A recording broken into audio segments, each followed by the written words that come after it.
नमस्कार मित्रों, आपके अपने YouTube चैनल शेखर एस्ट्रोलॉजी में आपका स्वागत है। आज हम चर्चा करेंगे जन्म कुंडली के एक अशुभ योग जिसे हम जड़ योग के नाम से जानते हैं। जन्म कुंडली में जड़ योग कब बनता है, शास्त्रकारों ने इसके बारे में क्या कहा है एवं इसके क्या फलाफल होते हैं, इस पर हम विस्तार से जानेंगे।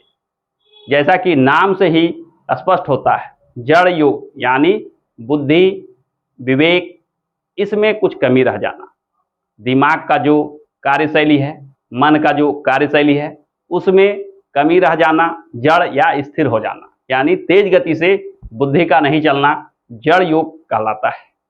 जड़ योग के लिए बुद्धि, विवेक और ज्ञान के कारक ग्रह बुध प्रभावी माने जाते हैं, यानी बुध के ही शुभता या अशुभता पे आपके बुद्धि, ज्ञान, मन की स्थिति, मन के कार्यशैली निर्भर करता है। यानी बुध के शुभ या अशुभ होने से जड़ योग का निर्माण होता है। जैसा कि आप चार्ट में देख रहे हैं कि जन्म कुंडली में कहीं भी बुध स्थित हो तो बुध का यदि जिस राशि में बैठा है वह नीच राशि का हो गया हो, या जैसे बुध के साथ कोई ऐसे अशुभ ग्रह आकर स्थित हो जाएं जो बुध के बलाबल को कम करते हो, यानी बुध को निर्बल करते हैं। बुध दो राशियों के स्वामी होते हैं, मिथुन और कन्या, और बुध कन्या राशि में ही उच्च के माने जाते हैं। स्वगृही या उच्च राशि का बुध अपने आप में बली ग्रह होता है। इस स्थिति में कोई अशुभ ग्रह भी बुध के साथ स्थित हो तो जड़ योग का निर्माण नहीं कर पाता, यानी बुध के जो बलाबल है उन्हें पूर्णता रूप से छीन नहीं कर पाता।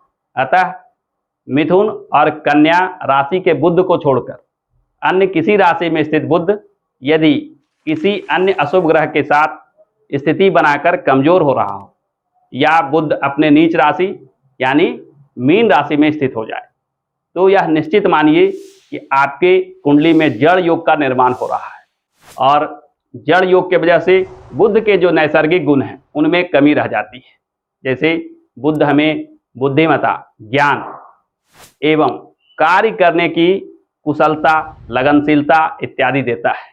इसके अभाव से हम अपने निर्णय को बनाने में कमी महसूस करते हैं, निर्णय बनाने में संकोच महसूस करते हैं, हमेशा अगर मगर की भावना बनी रहती है, किसी कार्य में टाल मटोल की भावना बनी रहती है, क्योंकि बुद्धि की कमी होने से आपके जीवन में जो कार्य होना चाहिए उस पर यथोचित सोच विचार नहीं कर पाते, यानी बुद्धि के जो फलाफल है वह कम रह जाने से बुद्धि की कमी होती है। और बुद्धि की कमी या बुद्धि चलाने की कमी, यानी बुद्धि होने के बावजूद भी बुद्धि का प्रयोग नहीं कर पाना, ये दोनों ही अशुभ फल जड़ योग के प्राप्त होते हैं। यानी यदि आपके कुंडली में जड़ योग का निर्माण हो रहा है तो ज्ञान प्राप्ति के बावजूद भी, यानी आप अध्ययन अध्यापन से ज्ञान तो प्राप्त कर सकते हैं, परंतु जहां बुद्धि की आवश्यकता होगी वहां कुछ कमी महसूस करते हैं, किसी कार्य को आगे बढ़कर नहीं कर पाते हैं, अगर मगर सोच विचार चलता रहता है, जिसके कारण कार्यों में विलंब होता है, लोग आपको अज्ञानी तक समझ लेते हैं। परंतु जड़ योग का मुख्य प्रभाव यह होता है कि समय पर बुद्धि का प्रयोग नहीं कर पाते हैं, निर्णय बनाने में अगर मगर रह जाती है।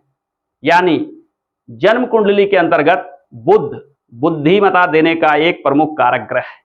यदि आपके कुंडली में भी इस तरह का कोई योग बन रहा है, यानी बुध निर्बल हो रहा है, तो बुध से जुड़े उपाय अवश्य करना चाहिए, क्योंकि बुध के बलाबल बढ़ाने से न केवल आप में बुद्धिमत्ता, ज्ञान विशेष रूप से आ जाती है, बल्कि समय पड़ने पर आप अपने बुद्धि का सही ढंग से प्रयोग कर पाते हैं, किसी भी कार्य में तुरंत निर्णय ले पाते हैं। इन दोनों गुणों के वजह से जीवन में कोई कार्य में सफलता आसानी से मिलती है। तो आज के चर्चा में इतना ही, फिर मिलते हैं ज्योतिष के किसी अन्य विषय के साथ। तब तक के लिए अनुमति दीजिए।